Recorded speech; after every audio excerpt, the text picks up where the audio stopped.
Hey there, your beliefs can set you free to supersize your business or stop your business in its tracks. Stop you faster than anything you can possibly imagine.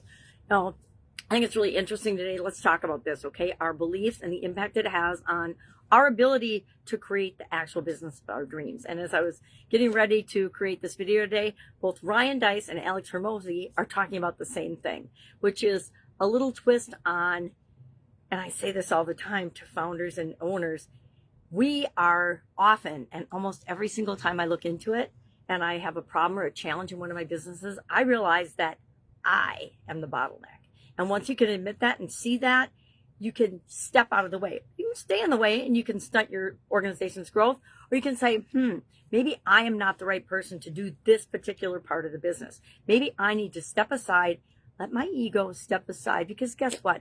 None of us are great at everything. I'm good at some things. I'm okay at other things, and I'm absolutely abysmal at a whole lot of things that it takes to grow and build and supersize a business, right? And so I learned early on in my businesses that there were certain functions of my business I needed to outsource. I needed to outsource the accounting and the detailed inputting of numbers. I needed that information to make decisions, but I didn't have to be the one that was doing all that. I think that's one of the biggest lessons we can learn, is that we are not here to do everything. We are here to drive the train of our organization, but we need to be willing to ask people how and why and who is better suited to do certain things for our business if we truly want to grow and build and supersize that business. Maybe you're comfortable where you're at and you don't want to grow anymore. Then you can just keep being you and believing what you want to believe, and you never have to even question this. But I challenge you today to look at some of your beliefs with respect to your business. Yesterday, we brainstormed and paid attention to and became more self-aware of what are we thinking? What am I thinking?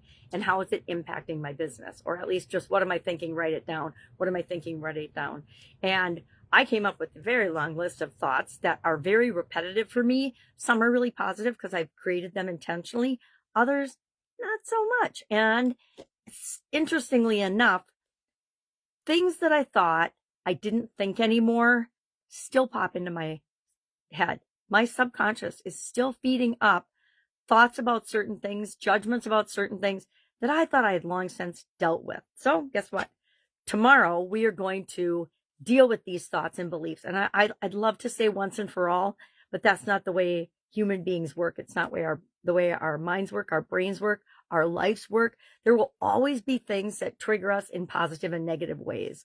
And it's up to us to be aware of those faster so that we can choose how we want to react and respond, not just react and respond. So I was thinking about some of my beliefs and if they're good or bad for my business growth. And of course, some are awesome and some are like, no matter what happens, I know we'll figure it out. I can figure it out no matter what happens, no matter what challenge, what problem, what obstacle pops up. There's always a solution. I 100% believe there's always a solution. Now, am I the best one to find that solution? In some cases and instances, yes. In others, absolutely not. If it is an engineering problem, yep, I got it. If it is a processes or systems problem, yep, I got it. If it is a maybe a marketing and messaging problem, depending on what it is, I'm going to defer to people that are just awesome at that, because some of those things feel icky to me. And if it feels icky to me, then I'm not going to do it. And so maybe it's the right thing we need to do. And here's the topic where this came up. It came up in school that you should be DMing people, meaning direct messaging them that you know and inviting them to your platform. And I'm like, yes, there are people I would love to invite to my platform, but I'm just not going to slip into their DMs and bring it up, right? That to me is a relationship killer.